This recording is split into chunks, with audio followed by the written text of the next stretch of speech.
is the Magnate. Hello, you welcome to this week's edition of the Magnate. The Magnate is a program that parades professionals from diverse backgrounds. Today will not be an exception. Guess what? Today we are going to be looking at exploring the creative space. We have a thespian in the house who is at the top of a very, very interesting and important agency, and we'll be sharing lights on some of the things that happen in the creative space. And guess what?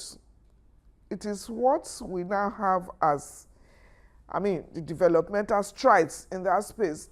That, of course, has emanated to the Ministry of Creative Economy. There's an economy, business aspect in the creative industry. What are we talking about? I'm sure when you see him, you say, oh, we have done very well to bring this personality, this magnate, to the program today, to lend a voice to this space. The only way you want to know much about our magnate for the week is to give you the citation. When we come back, we'll obviously start an interactive session. We'll be back shortly. Dr. Adedayo Thomas is a journalist, liberal political and economic advocate, theater artist, critic, and philanthropist with strong belief in free market economy, peace and prosperity. He is the executive director of African Liberty Organization for Development, ALOD, a non-profit think tank that strives to promote ideas and institutions of the free society in Africa.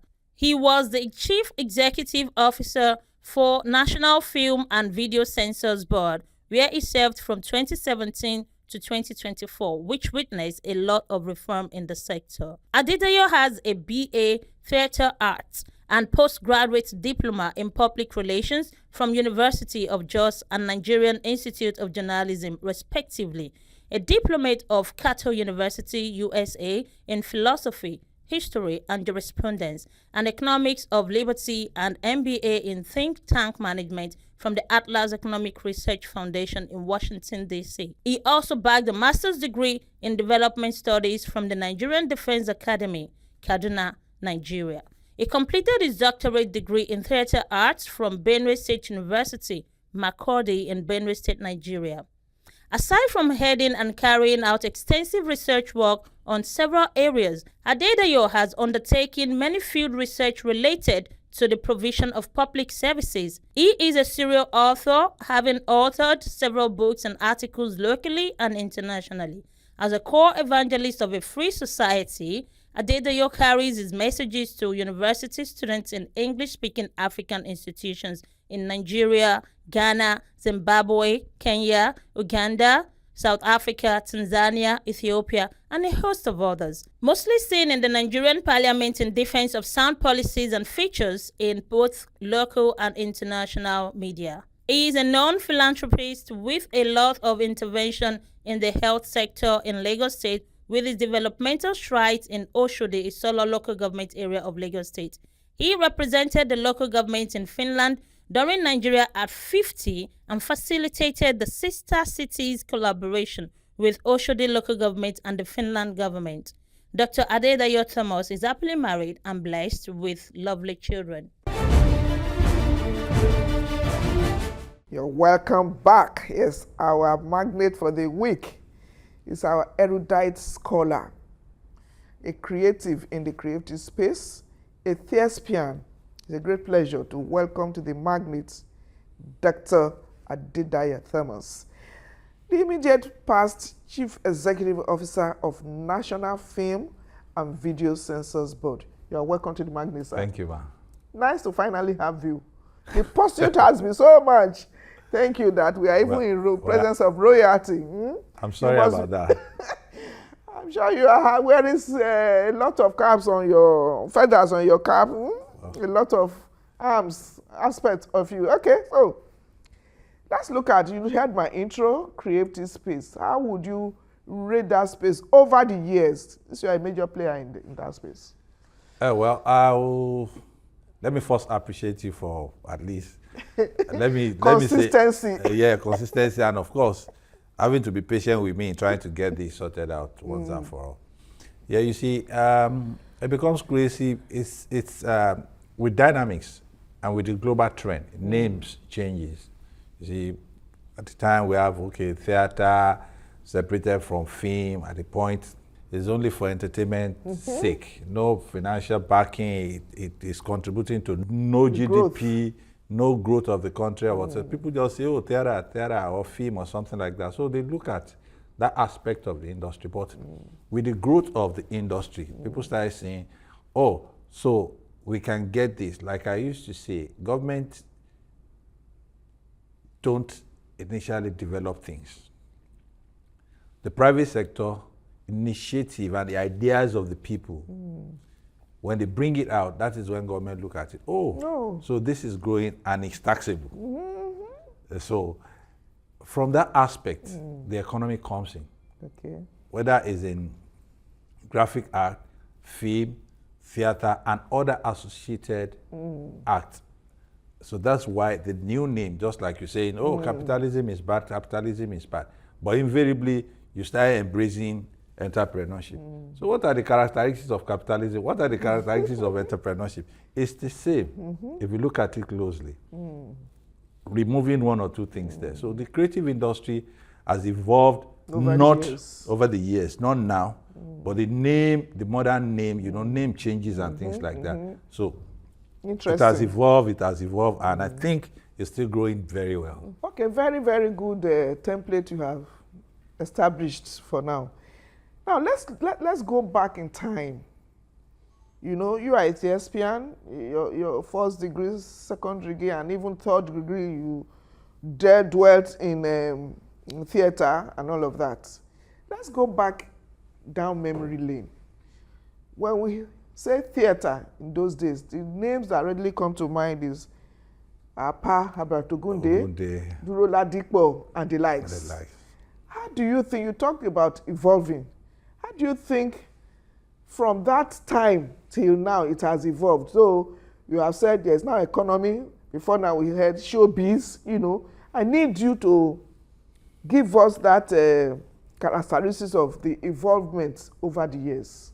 Like I said, with age, everything about African life is theatrical. And let's take it from the aspect of education. Pre-colonial era, our elders in the village, our forefathers in the village used to bring children in the evening after dinner. They tell them stories, folk tales. Folk tales. Yeah, and you see, we're developing that aspect. Some of us grew up in that line. Yeah, and you see children maybe going to farm and remembering how turtles deceive somebody and they're acting it. So from the foundation, from African foundation, we are theatrical in nature. But even when some people misconstrue the issue of theater and film,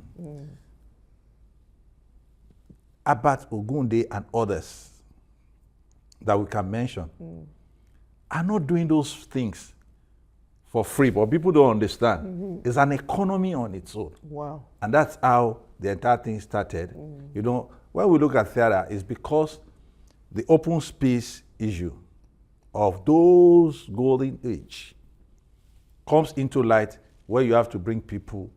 You see, they conceive the idea of making, no matter how minimum, the amount of money, the sustenance. They conceive the idea of now bringing it into a circle where people will need to gain an entrance with no matter the token, so that they'll put it on stage. Sustaining them. And sustaining them. From what you have said, I need you to correct this misconception that theater, even till date, some parents still discourage their children from studying the theater, which is now a department in most universities. Do you understand? Yeah. And vis-a-vis the creation of where you just sit atop, the National Film, Video and Censors Board. You understand? Yeah. What could have, is it with the recognition, with the sanitization of that space, that agency was created? You see, like I said earlier on, if you look, even till now, but we don't have much of it. People don't believe, people believe those days, it's either you be a lawyer, you be a medical doctor or whatsoever. But you see, like I said earlier on, development and communication with basic understanding exposed some certain sector in the entire space to the world for acceptance. And that's exactly what it's like boxing. When you go on field before, you say you are a boxer. How does it sound? Demeaning. Demeaning. So like you are into theater. I entered university when I was given admission, I was given law. And I was about finishing my registration when I had a drum from Open Air Theatre, University of Jos. I said, let me see what they're doing here. Oh, what is this? Are they having a show? Because I'm a Lagos boy. A show boy. You know, I'm a Lagos boy. I say, somebody now said, no, it's not a show. It's an aspect of a course called theater art. Wow. And that was why I came back to Lagos. I went to JAM, I wrote whatsoever, that I need a change of course. And that was why I was given theater art. And I went back only for me to discover that there is no space when it comes to theater art and film. There is no space you cannot occupy. Just mention any professional outfit that you cannot occupy. That's exactly where I'm going to, sir.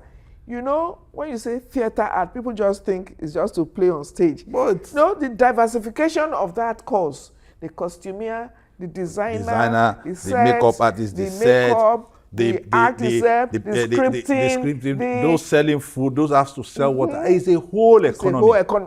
Just like when you say, study together. Yeah. When you look at university, a university is a solid country on its own. If not continent, there is nothing you don't find in a university. Yes, on its own. So the same thing with theater art, film, graphic art, and exactly. so on. And so even media practice. And combining all those things. What is it? Okay, my first degree, theater art. My second degree, journalism. Third degree, I moved into economic development. The fourth one, I moved into philosophy. The fifth one, I came back to theater art. And the sixth one, I did what? I have to go back to theater art. Wow. Because with the basic understanding and knowledge of theater art, you fit into anywhere. Diversify and you can diversify. Very, very, very and dynamic. Everybody needs your service. Either you like it or not, you need a service of somebody in the creative industry for your establishment to grow. Interesting. Let's go back to your immediate past organization. You know, I asked, setting it up, which is not too long ago, even after the strides of the Paogunde and others, what was it meant to achieve? You see, basically the first thing, like I said earlier on, there must be a growth somewhere from private sector. Ideas and initiative of people. That's when government looks aside. And looking into that side was what they discover. There has been films, there has been theater art, everything going on. There is no regulatory agency for film, theater, and all others. Until they start seeing people. Until they even project the image of the country positively well.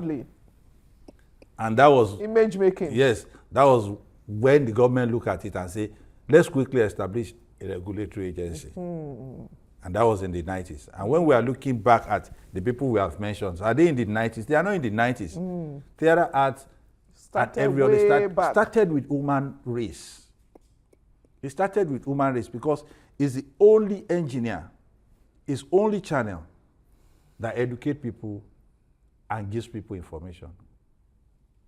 Julius Caesar and co, several decades, if you look at them, we started at the same time with them, if not before them, because Africa has been existing pre-colonial era, before the colonial era, before we are exposed to Western education. There has been education in Africa. So if you look at that trend, that was what made government to say, oh, we have to regulate this. And I must give, every world has to do that in terms of government cannot exist all alone. For peaceful coherence, consistency, development, and things like that, they need taxes. It's everywhere in the world. Even in our pre-colonial days, when people are coming from farms, they drop 1 tuber of yam, 2 tuber of yams, to the traditional Sharing ruler, formula. Sharing formula, things like that. So government looked at it, but for those who had it done, although it was already done, and it did not consider the movement shift from the old style to the new style. And that's exactly what I think is was wrong with what is it called? With the National Film and Video Censors Board, regulatory laws and functions. But with time, I think I started, okay, let's consider classification and censorship. Okay, before you consider classification and censorship, time was when it was just the cassettes, the video player that we had. It provided its own minimal pleasure to families. And that's eventually and education, evolved. please. Education, yeah, Education, depending on information, what is captured in terms of... in most cases, there is no art for art's sake, man. There is no act. There is nothing you're doing. It comes from a particular initiative cerebral of knowledge. Yes. So there is never been no an wastage. Art, no wastage in art for art's sake. You pick what must concerns be relevant you, to must the be relevant times. to the time. That's it. Okay, so we'll be dwelling more on this relevance of videos, because video is also part of what you see at top at your last position. You know, we need to really dwell on it so that somehow we can bring out all the relevance, if they are still, relevant in date, or Alhaji, civilization has taken care of all of this. The program is still the Magnate. We are chatting and conversing with Dr. Adedayo Thomas. He is of royalty, like you can see. We'll be talking about that much later on. But the immediate past Chief Executive Officer of National Film and Video Censors Board. We'll be back shortly to continue the conversation. You're welcome back. I still have with us here. I'm sure you have enjoyed all the bit we have given you all through, and is giving us the story as it evolved. We're still having Dr. Adedayo Thomas. He is the immediate past Chief Executive Officer of National Film and Video Censors Board. You're welcome back to the Magnate. Thank you so much. Thanks for the insight you have provided thus far. Now, the video that was invoked then, are they still available? Because, you should know, those cassettes and all, is it now, it translated to DVD, flash drive, now it is just cloud that we have. Just give us a little bit of evolution in that regard. You see, like we said, look at it from stage, coming back to cinema, coming back to from village, from the village circle to what do they call it? The moving theater. No, the moving theater, where you go from one village to the other. Those are the ones that our fathers were doing, and things like that. There and so we'll still have a chunk of it available, and especially from when the National Film and Video Censors was established. Because you need to bring in film for censorship and classification, and we retain one.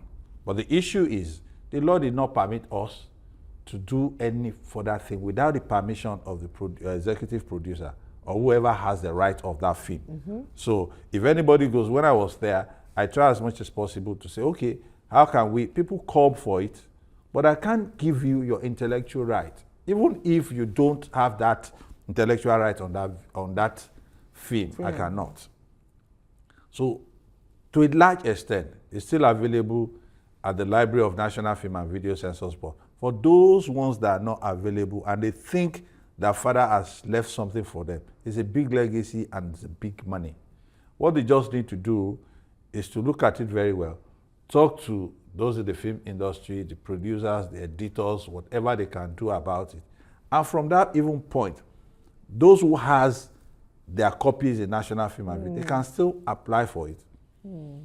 Put it in order. We have strong editing mechanism adapt it to the present realities. Adapt it to the present realities. When we are talking about classical films,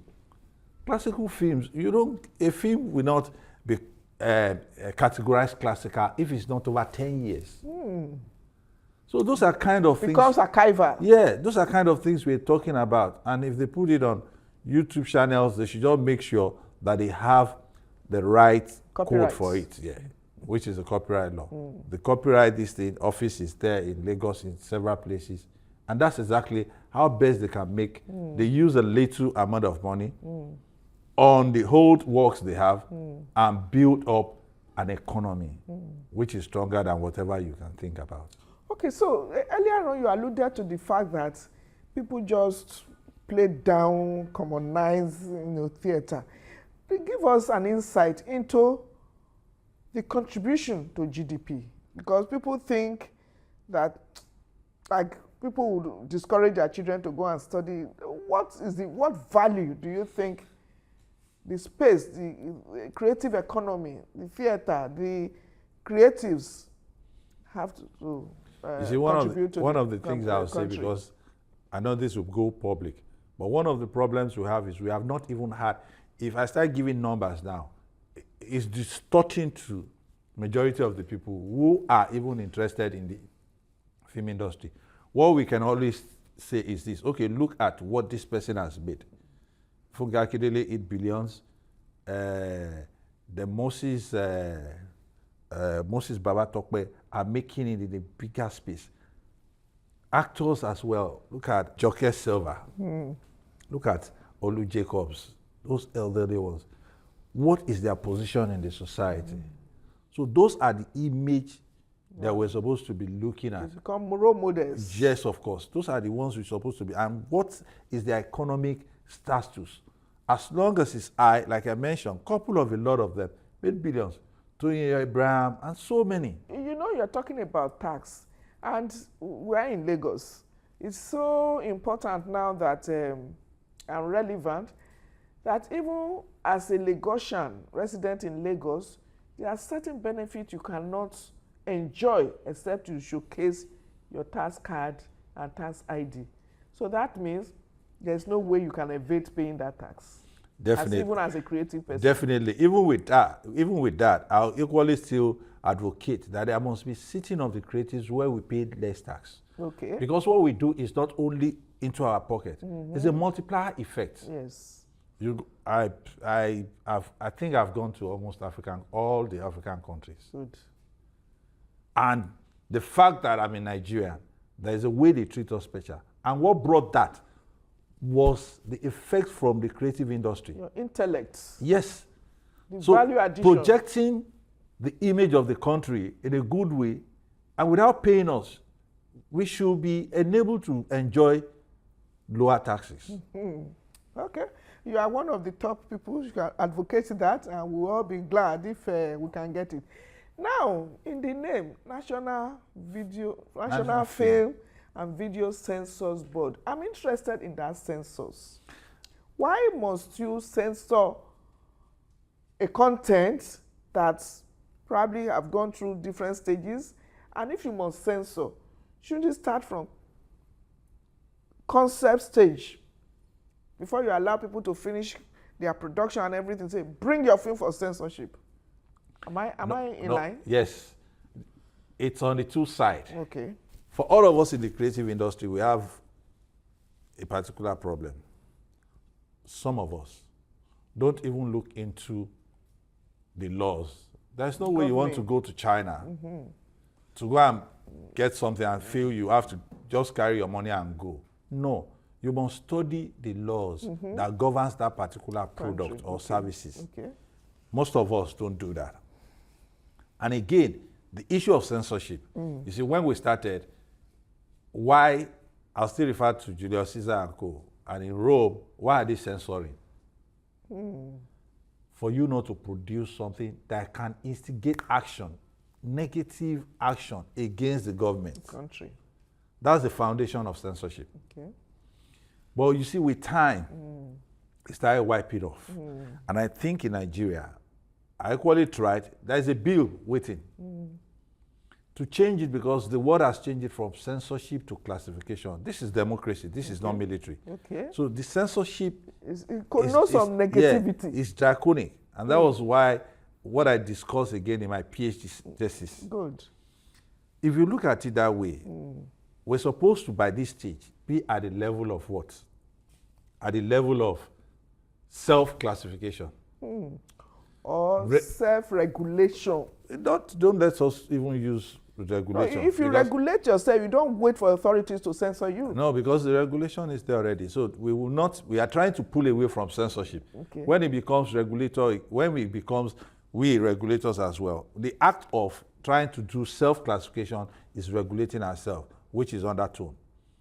So if we're able to come together and get that passed, I think there's a lot from classification. We now have self-classification as a whole. We give us self-censorship. And it gives government less work to do.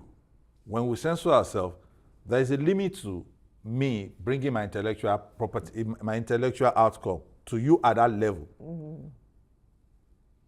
At that level, I think we don't need to do that. We should do that at the level where we know the law, that if there is a law, if there is a film coming out from me, and it has to do with what?